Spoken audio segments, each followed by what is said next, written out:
네, 지금까지 오늘 시장 정리를 해봤고요. 앞으로의 전략 세워볼 차례입니다. HMC 투자증권 소초지점 이영수 부지점장과 함께하겠습니다. 안녕하세요. 안녕하십니까? 네. 미국 연방정부가 드디어 셧다운에 들어갔습니다. 예. 셧다운이 시장에 미치는 영향은 제한적일 것이다. 많은 분들이 얘기는 하고 있는데 그것보다 더 중요한 이벤트가 부채 한도 협상이 이제 곧 다가온다고 하는데요. 이 부분 그렇죠. 어떻게 보시나요? 예. 현재 시장의 이슈는 지금 미국의 셧다운, 즉 연방정부 폐쇄에 눈길이 쏠려 있었고요. 하지만 생각보다 이제 과거의 학습 효과로 인해 가지고 영향은 미미할 것이다라는 부분이었고요. 어제 전날 미국 시장도 그런 이유로 좀 반등을 했고 우리나라 시장도 오늘 크게 영향을 받지는 않았습니다. 다들 아시다시피 미국 연방정부 폐쇄라는 건 2014년 그 잠정 예산안에 대한 상원과 하원, 즉 공화당과 민주당과의 힘겨루기 싸움으로 인해 가지고 벌어진 일인데요. 어쨌든 미국의 정치적 불확실성으로 인한 리스크이기 때문에 사실 예측을 하기는 쉽지는 않습니다. 하지만 과거 경험상으로 봤을 때 단기간에 합의가 됐었고 그 이후로 주가에 미치는 영향은 크지 않았다라는 부분들이 있었기 때문에 지금 긍정적으로 좀 넘어가지 않나 이렇게 보여지고 있는데요. 표를 보시게 되면 미국 연방정부가 그 폐쇄된 이후에 그 당시 증시 동향이 한 1980년대부터 한번 정리를 해봤는데요. 네. 기간이 그렇게 길지 않았습니다. 물론 가장 최근에 있었던 게 95년도에 23일간 연방정부가 폐쇄됐던 기간이 있긴 한데요. 폐쇄 기간 중에는 주가가 좀 변동성이 있었지만 폐쇄 이후 10일간의 주가의 움직임을 보게 되면 대부분 다 회복을 해서 상승을 하는 모습을 볼 수가 있습니다. 그래서 이런 이유로 인해서 큰 영향은 없을 것이다 라고 예상들을 했고 그대로 지금 시장은 좀 움직였다라고 보여집니다. 하지만 아까 말씀드린 것처럼 사실 지금 이 연방정부 폐쇄권보다도 훨씬 더 미국에 심각한 타격을 줄 수 있는 게 미국 부채한도 증액 협상입니다. 그래서 지금 미국이 부채한도가 지금 거의 다 차가고 있는데요. 이것을 증액을 해야 되는데 지금 부채한도 증액 시한이 10월 17일로 고지가 되어 있습니다. 그래서 그 안에 해결이 되지 않으면 미국 정부가 디폴트가 생기는 그런 현상이 발생을 할 수가 있고요. 이 부분을 왜 중요하게 생각하냐 하면 과거 2011년도에도 이런 일이 있었습니다. 그래서 그때 부채한도 증액 협상이 난항을 겪으면서 S&P가 미국의 어떤 장기국채 신용등급을 하향 조정하면서 굉장히 좀 시장에 큰 변동성이 있었던 그런 시기였는데요. 당시 금융시장에서는 상당히 좀 반응이 좀 민감했습니다. 여기에는 유럽 재정 위기에 대한 우려감까지 겹쳐지면서 미국 신용등급이 하향 조정되면서 시장에 큰 충격을 한번 주었기 때문에 이번에 미국 부채한도 증액 협상이 원활하게 넘어가지 않으면 이런 현상이 또다시 일어날 수도 있다라는 불안감이 지금 좀 있다라고 말씀을 드리겠습니다. 그래서 10월을 넘길 경우에 최악의 상황을 우려를 해야 될 것 같고요. 지금 다들 예상하시는 것처럼 미국 정부의 어떤 디폴트 우려는 사실 크지 않다라고 생각은 하고 있습니다. 하지만 이런 불확실성이 시장을 좀 변동성을 확대시킬 것으로 보고 있고 앞서 말씀드린 그 예산안 협의 문제 이 부채 증액 한도와 연관이 돼서 정치적으로 풀기 어려운 숙제가 될 수도 있지 않나. 이것이 연관이 되면서 더 힘겨루기가 더 강해지지 않을까. 이런 우려감이 있기 때문에 아마 10월 중순까지 시장은 좀 변동성이 있지 않을까. 그래서 과거 2011년도에 미국 신용등급 하향 조정에 대한 어떤 그런 우려감이 있기 때문에 더 중요하게 부채 증액 한도의 그 정치적 협상을 잘 지켜봐야 될 것으로 생각이 됩니다. 사실 우리가 예측 가능한 이벤트가 아니죠. 이런 정치적인 이벤트는 불확실성을 더욱더 증대시킬 수 있기 때문에 이 부분을 좀 확인을 해봐야 된다라고 말씀하셨고요. 셧다운도 일어났고 이런 부채한도 협상이라는 산 넘어 산 여러 가지 정치적인 이벤트가 중첩되어 있음에도 불구하고 외국인들은 우리 시장에서 매수세를 보여주고 있습니다. 외국인들을 매수하고 있다라는 이유만으로 우리 시장을 긍정적으로 보지는 않을 텐데 시장이 긍정적인 이유 어떤 이유들이 있다고 보시나요? 예. 우리나라 시장이 사실 지금 보게 되면은 26일 연속 순매수, 그렇죠. 굉장히 보기 드문 그런 지금 일이 계속 발생을 하고 있는데요. 글로벌 경기 회복에 대한 펀더멘탈의 큰 관점은 아직 변화가 없습니다. 즉, 유럽 경기가 회복이 되고 있고, 미국 경기도 회복이 될 것이다라는 기대감을 가지고 있고요. 중국도 내수 경기 중심으로 7%대 성장률을 유지하면서 고속 성장을 지금 해 나가는데 중점을 두고 있습니다. 그렇다 보니까 글로벌 경기가 회복이 될 것이다라는 거에 대한 의견은 없는데 과연 그 사이에 우리나라 시장, 즉 아시아 주변국들의 시장, 특히 신흥국 시장들의 어떤 불안한 가운데 우리나라 시장이 이렇게 탄탄하게 2000포인트대에서 크게 조정받지 않고 버틸 수 있는 이유는 지금 말씀드린 것처럼 표를 보시게 되면 유럽 경기를 먼저 볼 수가 있을 것 같습니다. 그동안 유럽이 우리나라 시장 아니면 전 세계 시장에 큰 발목을 잡고 있었는데요. 유럽의 여러 나라들의 어떤 재정 위기 문제로 인해 가지고 유로존 GDP를 보시게 되면 그래프가 굉장히 09년도부터 안 좋았다가 10년, 11년에 조금 회복이 됐다가 다시 안 좋아지다가 최근에 13년, 14년도의 전망치가 서서히 좋아지기 시작한다라는 부분을 볼 수가 있고요.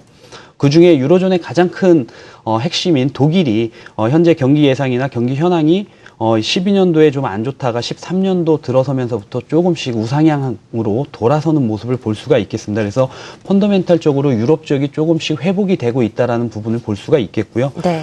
유럽이 회복이 되게 되면 중국이 좋아질 가능성이 많습니다. 특히 네. 이제 중국은 수출을 많이 하고 있기 때문에 유럽 경기가 회복되는 데 있어서 가장 큰 수혜를 받는 나라는 중국이라고 그렇죠. 할 수가 있거든요. 네, 중국의 최근의 철강 수입과 생산량을 보게 되면 지금 13년도 들어가지고 조금 주춤하던 철강 수입과 철강 생산량이 점점 증가를 하고 있습니다. 즉, 이제 중국 같은 경우는 워낙에 기간 산업, 즉, 도로를 깔고 항만을 건설하고 이런 기간 산업들이 많이 이루어지기 때문에 이런 철강 그 수입과 생산이 어떻게 보면 중국 경제가 회복하고 있다라는 신호로 볼 수가 있는 부분이라서 한번 살펴봤는데요. 지금 글로벌 자금 방향은 지금 전 세계적으로 안전자산에서 위험자산으로 넘어가고 있는 보통 저희가 그레이트 로테이션이라는 표현을 쓰는데요. 네. 지금 전 세계 주식형 펀드하고 채권형 펀드의 어떤 자산 운용 규모를 추이를 봤을 때 08년부터 09년, 10년, 11년까지 주식형 펀드로 들어오는 자금이 계속 정체해 있다가 11년도에 조금 회복이 됐다가 12년, 13년까지는 계속 안 좋았습니다. 안 좋다가 13년 상반기가 조금 지나면서부터 주식형 펀드 자금이 급격하게 늘어나고 있고요. 13년 중반, 즉 미국이 양적 완화 축소에 대한 언급이 되면서 연말에 시행을 하겠다라는 언급이 나오면서부터 채권형 펀드는 급격히 줄어들고 있다라는, 그래서 그레이트 로테이션이 시작되는 것이 아니냐라는 얘기들이 여러 가지 분석 자료라든가 전망 자료에서 지금 나오고 있습니다. 그렇다고 보면 우리나라를 한번 볼 수가, 아니 아시아 시장을 먼저 한번 볼 수가 있겠는데요.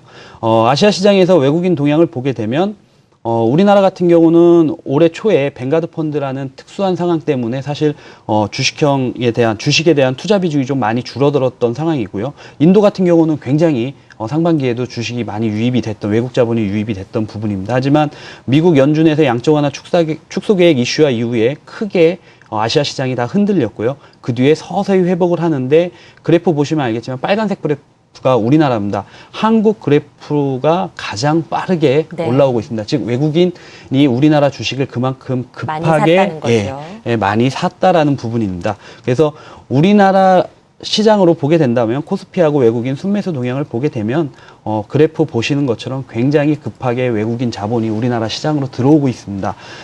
아시아 시장에서 지금 인도네시아 쪽으로 제가 한 달 전쯤에 아시아 신흥국 위기 관련돼서 말씀을 드릴 때 인도나 인도네시아 쪽으로 외국인 자금이 굉장히 급하게 많이 들어갔었고 위기가 왔을 때 굉장히 또 빠르게 빠져나갔다라고 말씀을 드렸고, 그때 우리나라나 대만 정도는 외국인 자본이 생각보다 많이 들어오지 않았다라고 말씀을 드렸습니다. 하지만 그 이후에 이제 우리나라 시장으로 지금 급하게 자금이 들어오고 있고요. 이렇게 들어오는 이유는 크게 펀더멘탈적으로 보면은 신흥국 가운데 경제 안정성이 우리나라가 상대적으로 부각이 되고 있다라고 말씀을 드리겠습니다. 아시아의 여러 나라들, 그 다음에 아시아가 아니더라도 신흥국, 즉 위험을 좀 감수하더라도 외국인 자본들 입장에서 투자를 했을 때 조금 안정적으로 고수익을 올릴 수 있는 시장으로 봤을 때 우리나라가 경상수지라든가 재정수지, 그 다음에 국채 금리의 변동성, 환율의 변동성으로 봤을 때 굉장히 안정적인 나라다. 그렇기 때문에 밑에 표에 보시는 것처럼 인도네시아나 브라질, 인도, 남아공, 터키 이런 경상수지나 재정수지가 마이너스, 즉 마이너스 성장을 하고 있고 환율의 변동성이 굉장히 심한 나라들보다는 우리나라가 상대적으로 안전하게 투자 수익을 올릴 수 있는 나라로 부각이 되고 있다라고 보시면 될 것 같습니다. 그래서 네. 이런 이유로 우리나라 시장으로 외국인 자본이 꾸준히 들어오고 있다라고 말씀을 드릴 수 있고요. 그래서 우리나라 시장이 아직까지는 긍정적으로 보여진다고 말씀을 드리겠습니다.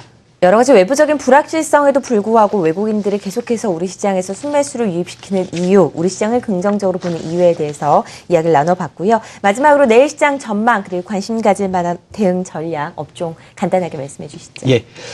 정치적 불확실성이라는 것이 시장의 변동성을 분명히 확대를 시킵니다. 하지만 지금 횡보하면서 2,000포인트 기준으로 횡보를 하면서 등락이 좀 예상이 되긴 하지만 굉장히 견조하게 기간 조정을 좀 거치고 있다라고 말씀을 드리고요. 환율만 크게 변동이 없다 그러면 추세 상승의 어떤 큰 흐름은 깨지지 않았다라고 말씀을 드리겠습니다. 그래서 전략적으로 업종 내 대표 종목이 좀 가격 조정을 받는다 그러면 관심을 갖고 매수를 하셔도 좋을 것이다라고 말씀을 드리고요. 중소형주 같은 경우 단기적으로는 좀 접근을 해볼 수 있겠지만 목표가를 좀 낮게 가져가시는 게 좋겠다라고 말씀을 드리겠습니다. 관심 업종으로는 역시 조선, 화학, 건설, 반도체 지금 4가지 업종을 볼 수가 있겠고요. 테마로는 2차 전지, LED, 헬스케어, 게임주 정도 이렇게 관심을 가질 수 있을 것 같습니다. 대표 종목으로 현대중공업, 금호석유, 삼성물산 이렇게 나와 있고요. 게임 관련돼서는 NC소프트, 한전기술, 한솔테크닉스 같은 종목들이 유망해 보인다고 말씀을 드리겠습니다. 네, 정치적 불확실성에 따른 변동성 확대되는 시점에서 2,000선 포인트 근처에서 등락을 거듭할 것으로 예상을 하고 있고요. 관심 가질 만한 종목까지 들어봤습니다. HMC 투자증권 서초 지점 이영수 부지점장이었습니다. 고맙습니다. 네, 감사합니다.